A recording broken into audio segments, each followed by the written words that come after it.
आइए श्रवण करें राम कथा। राम कहानी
सुनो, मर्यादा पुरुषोत्तम भगवान राम की पावन कथा, क्योंकि हमने कहा था कि जिस ग्रंथ में भगवान के विशेषों का भगवान श्री राम और श्री कृष्ण जी की कथा न हो, वह ग्रंथ, वह ज्ञान पूर्ण नहीं है, अधूरा है। तो आइए हम आपको सुनाते हैं कम से कम समय में पूरी कथा, राम कथा, यानी समय कम और कथा पूरी। कैसे? क्योंकि मुझे वही बताना है तो आप लोग नहीं जानते। वैसे तो सब लोग जानते हैं कि हनुमान जी जाके लंका में क्या किया, दशरथ जी ने क्या किया, राम जी ने क्या किया, लक्ष्मण जी ने क्या किया, लेकिन कुछ ऐसी जानकारियां जिसे जानना जरूरी है। तुलसी बाबा ने अपने इस रामचरितमानस में दुनिया के तमाम ग्रंथों का सार तत्व भर दिया है। रस ही रस है, छिलका और गुठली इसमें नहीं है। ये संपूर्ण रामायण है, सिर्फ इसमें मूल वाक्य है, अर्थ नहीं है। तो भगवान श्री राम जी की लीलाएं जो जीवन भर सुनी जाए तो भी मन भरता नहीं है। जितनी बार सुनी जाए हमेशा नवीन सा प्रतीत होता है। जितनी बार कही जाए जिया घाटा नहीं है, ऐसा लगता है कहते जाएं, कहते जाएं, कहते जाएं। ऐसी पावन चित्र है भगवान श्री राम की। मर्यादा पुरुषोत्तम, जिन्होंने आजीवन बालपन से लेके, गुरुकुल से लेके, अयोध्या के महल से लेकर वनगमन तक, लंका तक, और आकर भी राजा बन के प्रजा के पालन तक मर्यादा का पालन करते हुए सारी दुनिया को यह दिखाया कि एक मनुष्य को पूर्ण पुरुषार्थी होना चाहिए और अपनी मर्यादा में रहना चाहिए, चाहे उसे किसी भी प्रकार की विपत्तियों का सामना करना पड़े, लेकिन वह धैर्यहीन न हो, उसे धीरज रखना चाहिए, मर्यादा का पालन करना चाहिए। आपदा, विपदा, संकट, मुसीबत किसके जीवन में नहीं आती। भगवान राम को ले लो, राजा बनने से लेकर, यानी जब राज तिलक उनका होना है तब से लेकर आजीवन उन्होंने संघर्ष ही संघर्ष किया। तो आम जनता को यह सोचना चाहिए, सामान्य मानवी को यह सोचना चाहिए कि जब भगवान इस धरती पर आए तो उन्होंने जीवन भर संघर्ष किया। ये जीवन क्या है? एक रणभूमि है, और इसमें शब्दों के, संघर्षों के बाण चलते हैं। इस सब से बचते बचाते अपने जीवन को मर्यादा पुरुषोत्तम श्री रामचंद्र के जैसा आदर्शवान बनाना चाहिए। लेकिन हम लोग थोड़े से में धैर्यहीन हो जाते हैं और तुरंत भगवान के बसने में दौड़े चले जाते हैं कि देखो रक्षा करो, रक्षा करो। और भगवान राम कहते हैं कि नहीं, स्वाभिमानी बनो, तुम अपना नायक स्वयं बनो, क्योंकि तुम्हें कर्म करने के लिए स्वतंत्र छोड़ा गया है। भगवान राम के जीवन का कुछ पहलू भी अगर अपने में उतार लिया जाए तो कभी भी हम भाव, ईर्ष्या, द्वेष, मैं, मेरा, बड़ा, छोटा का भाव अपने हृदय में नहीं आएगा। आप लोग देखे होंगे टेलीविजन पर, आप कहे होंगे इस ग्रंथ में कि भगवान कैसे एक सामान्य मानव की तरह वन में गमन करते हैं और उस वन में जाकर वहां के आदिवासी भाई बंधुओं से कैसा प्रेम स्नेह का व्यवहार करते हैं। लेकिन हम लोगों को थोड़ा सा धन संपत्ति, पद प्रतिष्ठा मिल जाए तो वनवासियों को कौन कहे, अपने पड़ोसियों को भी गले लगाने से कतराते हैं। क्यों? क्योंकि बड़े हो गए हैं ना।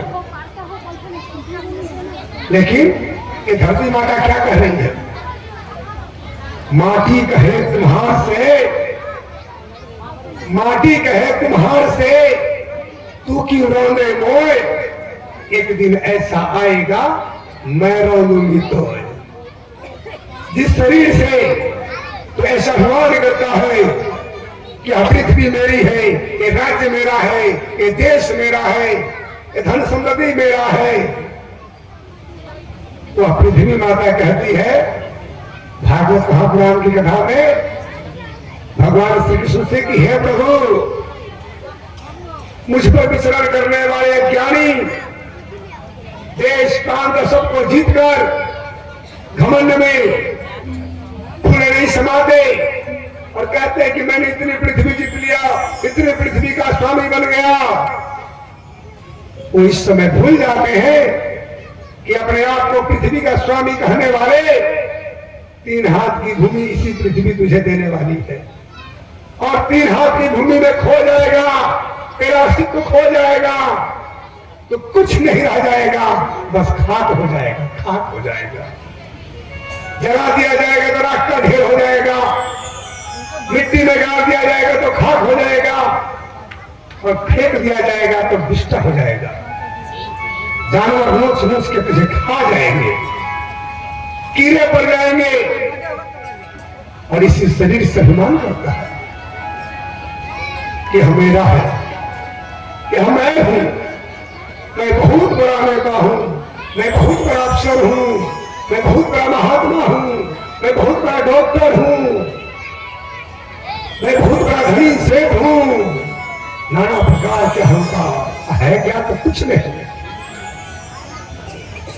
2, 4, 10, 20 बीघे जमीन क्या हो जाते हैं, 25-50 लाख बैंक बैलेंस क्या हो जाते हैं कि भाई को भाई देखना नहीं चाहता, पड़ोसी को पड़ोसी नहीं देखना चाहता, ईर्ष्या करने लगता है, और ऐसा लगता है कि सब मुझसे देख के चलते हैं, उससे ऐसा भाव पैदा हो जाता है, और सबसे ईर्ष्या द्वेष की भावना रखकर अपना जीवन नरक के समान बना देता है।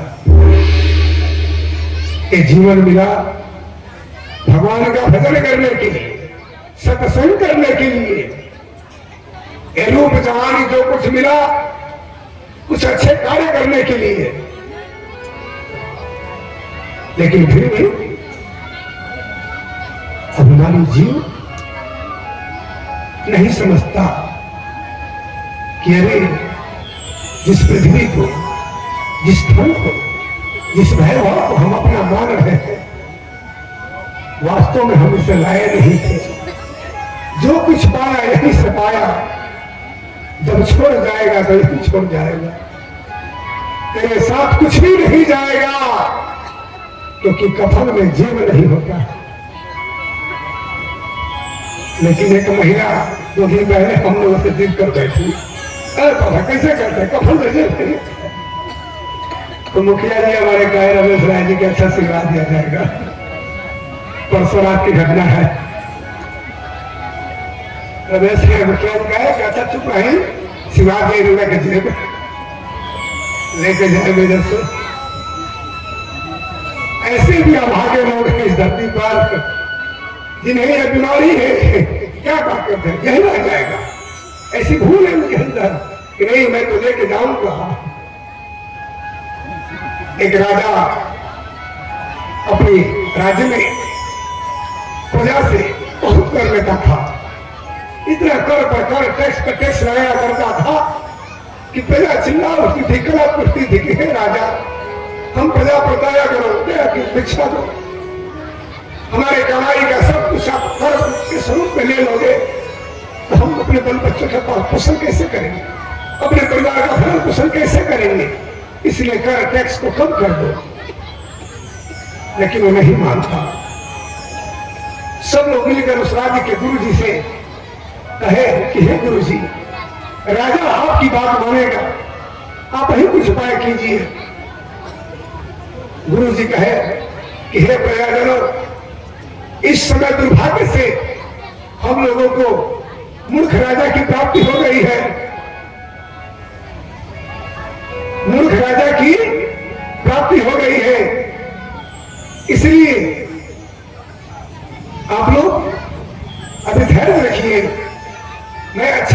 अनुकूल समय देखकर कुछ उपाय करूंगा। मैं अच्छा और अनुकूल समय देखकर कुछ उपाय करूंगा।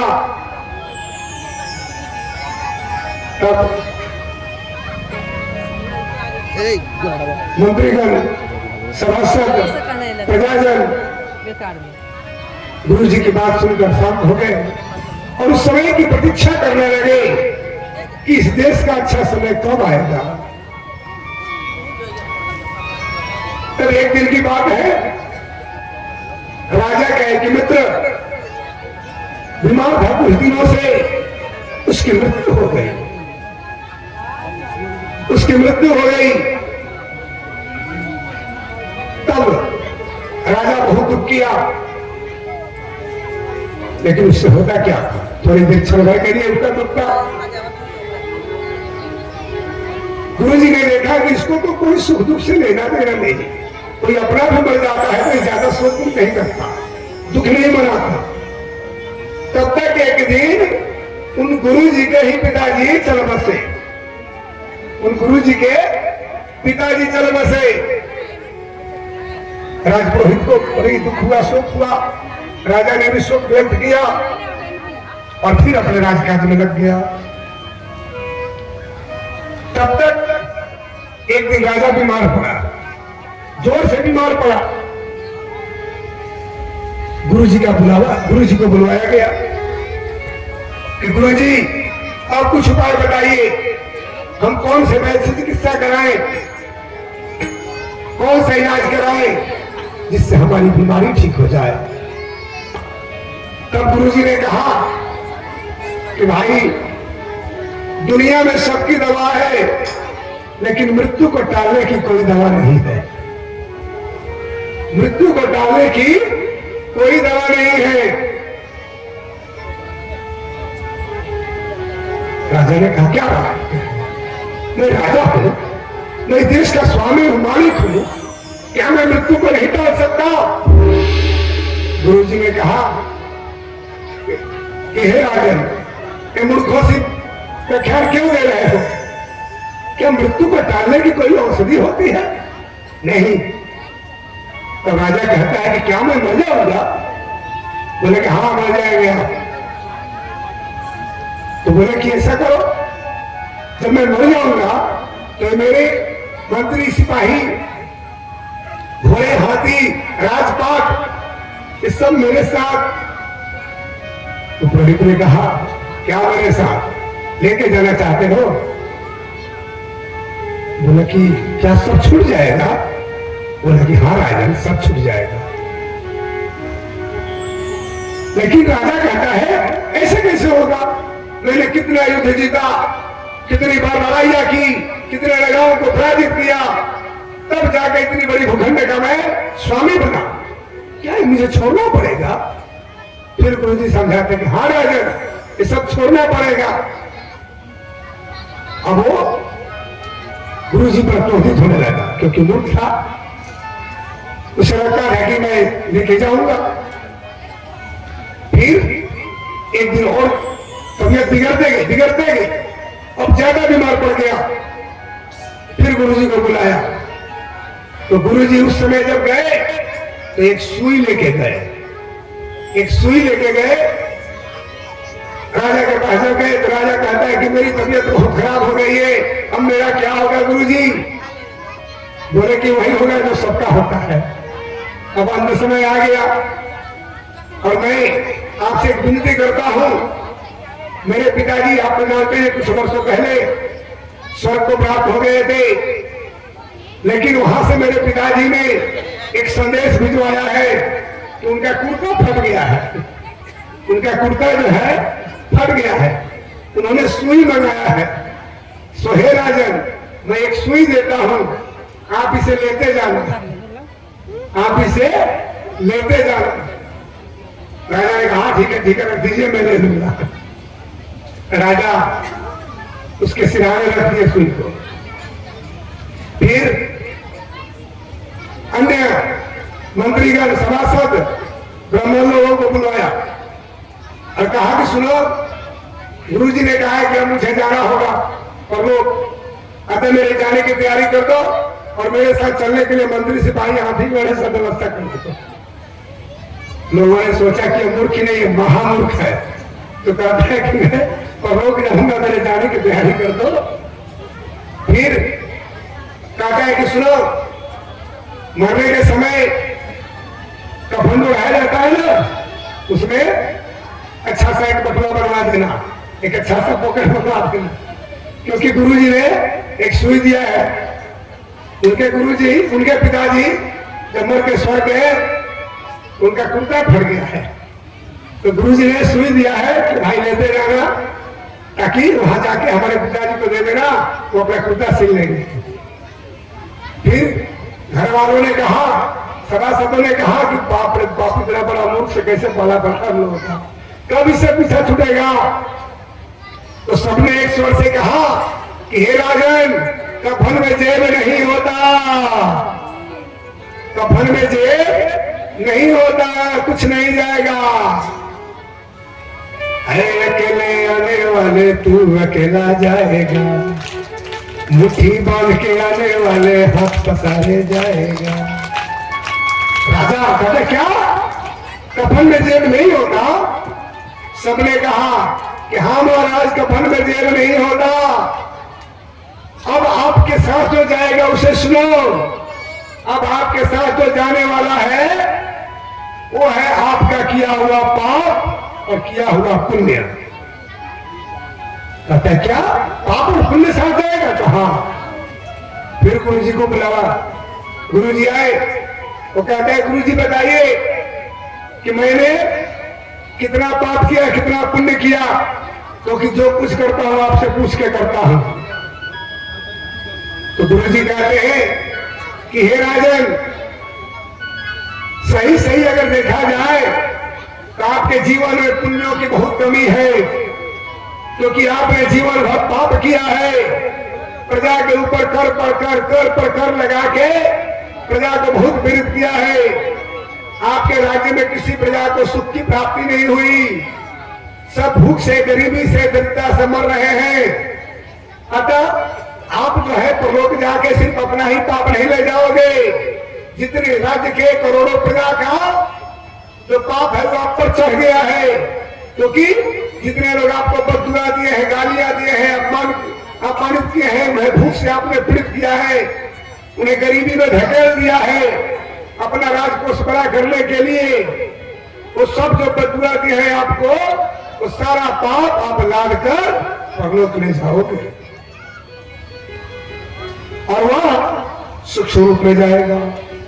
जब वहां जाओगे तो यमदूत आपका हिसाब किताब करके और प्रजा को पीड़ित करने के रूप में बदले आपको घोर नरक की अपनाए देंगे।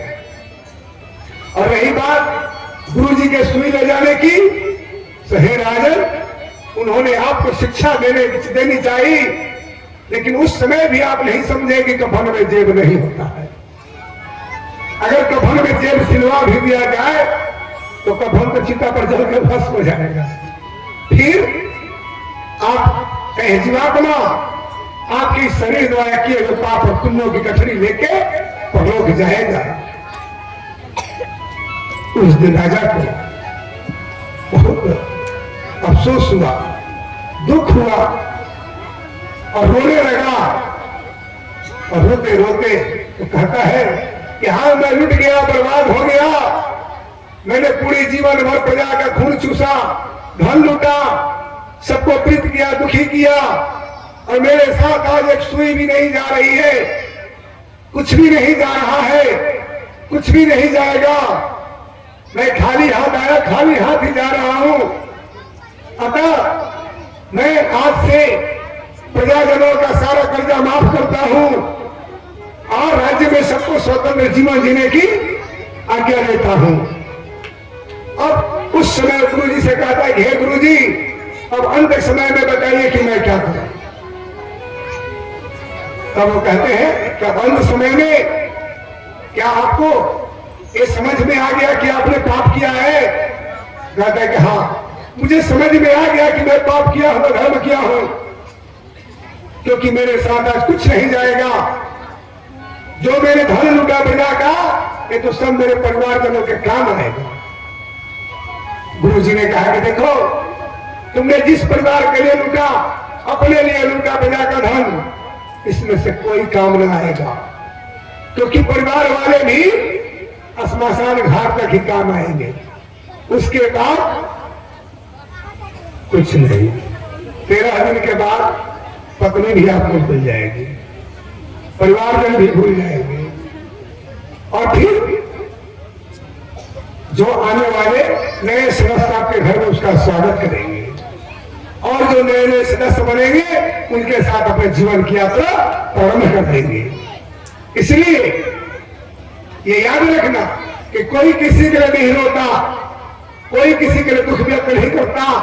जब तक आपसे उसको स्वार्थ है तब तक आपके लिए रोता है, गाता है, हंसता है, बोलता है। जैसे स्वार्थ खत्म, रिश्ता खत्म। इसलिए मनुष्य को भगवान राम के आदर्शों का पालन करना चाहिए। ऐसे थे भगवान राम कि पिता की आज्ञा का पालन करने के लिए छोड़ दिए सब धन धाम।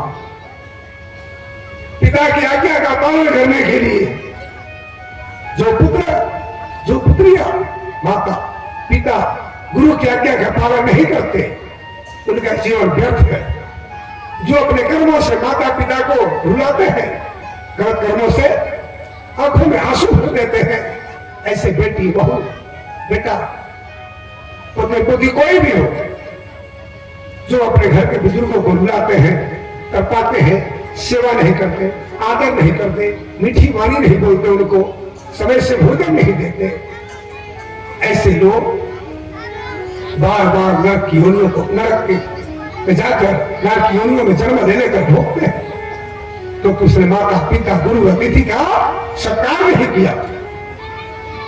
दरवाजे पर कोई आए हुए अतिथि को जो टेढ़ी नजर से देखता है, मरने के बाद चीन उसकी आंखें निकालते हैं कि तूने अतिथि को टेढ़ी नजर से देखा, ऐसा तेरा आंख ही नहीं रहेगा, तू बिना आंख वाला होके कई जन्मों तक जन्म लेगा। ऐसे ही लोग आगे के जन्मों में अंधे हो जाते हैं। इसलिए कभी किसी को टेढ़ी नजर से नहीं देखना। जो माता पिता को कटु वचन बोलते हैं, कड़वे वचन बोलते हैं, जब तू उन्हें नरक में ले जाकर सर्प कुंड में डाल देते हैं, सांपों के कुंड में, और वहां जितना इसने माता पिता को कटु वचन बोला, सेवा सत्कार आदर नहीं किया, उतनी बार उसे कई गुना ज्यादा उसे सांप से डसवाया जाता है, और खाने के लिए वहां सांप का बिष्टा दिया जाता है। खाने के लिए नाश्ते में ब्रेकफास्ट, सांप का बिष्टा। और जब वो होश में आता है तो फिर सांप डस लेते हैं, फिर कभी होश आता है फिर सांप डसते हैं, तरफ तरफ के वहां जीवन जीता है, लेकिन मरने नहीं दिया जाता है, क्योंकि वो पाप भोगेगा कौन? जो माता पिता को कष्ट दिया, बड़े बुजुर्गों को सम्मान नहीं किया, दरवाजे पर आए अतिथि गुरु का सम्मान नहीं किया। जो अतिथि आपके दरवाजे से निराश होकर लौट जाता है, आप एक गिलास पानी भी उसे नहीं पिलाते हो, उस उल्टे कटु वचन बोल के भगा देते हो। ऐसे लोग पता है क्या हो जाते हैं? दरिद्र हो जाते हैं। आने वाले समय में दरिद्र हो जाते हैं। क्यों? क्योंकि वो अतिथि आपका सारा पुण्य लेकर चला जाता है और अपना पाप छोड़ देता है, जिससे वो गरीब हुआ था, निर्धन हुआ था। अब जैसे वो अपना पाप छोड़ के जाता है, आपकी धन संपत्ति जाने लगती है। क्योंकि जिस दरवाजे पर अतिथि का सत्कार नहीं होता, जो लोग अतिथि को तिरस्कार करके भगा देते हैं या दरवाजे पर सम्मान नहीं करते, वो अतिथि उनका पुण्य लेके चला गया। जैसे ही आपका पुण्य लेके जाता है, आपके घर से श्री जी यानी लक्ष्मी जी, घर के कुल के देवता, तो सब उसके पीछे पीछे चले जाते हैं। इसलिए कभी भी दरवाजे से किसी को लौटाना नहीं। जो आए कुछ नहीं दे, गिलास पानी उसको दे दो, एक बिस्किट खिला दो, वाणी से कम उसका सत्कार कर दो, थोड़ी देर छांव में बैठा दो, क्योंकि वो तो आपके यहाँ मांगने आया, वो तो खुद ही छोटा है। रहीम जी कहते हैं कि देनहार कोई और है जो भेजत है दिन में, लोग भरम हम पर करे, हिंद जी कहते कि अरे आपके पास कोई कुछ मांगने आया तो आप क्या दे रहे हो? परमात्मा ने आपको जो दिया है उसी में से तो दे देना। परमात्मा ने जो आपको दिया उसी में से तो बांटना है।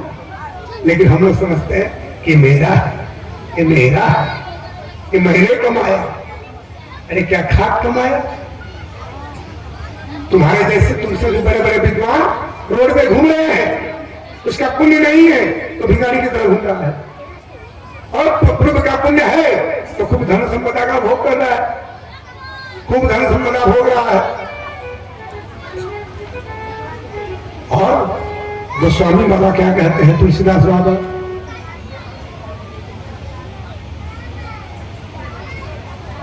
राम कथा में भगवान राम जब वन में गए हैं आदिवासियों के पास, वो आदिवासी पढ़े लिखे नहीं है, लेकिन और जानते भी नहीं कि यही राम है, लेकिन फिर भी एक यात्री समझ के वन में वो लोग भगवान को बैठाते हैं, पत्नी सहित लक्ष्मण सहित, उन्हें जल पिलाते हैं, उन्हें चना खिलाते हैं, सतुआ खिलाते हैं। ये सब प्रसंग में है कि भगवान को आदिवासियों ने जो जंगल में रहते थे, अरण्य वन में, वो सब जो उनके हल्का सूखा है वो भगवान को खिलाते हैं। तब जब औरतें सीता जी को अपने पास बैठाती हैं, कहती हैं कि हे देवी, तो तुम्हारे कौन है दोनों पुरुष?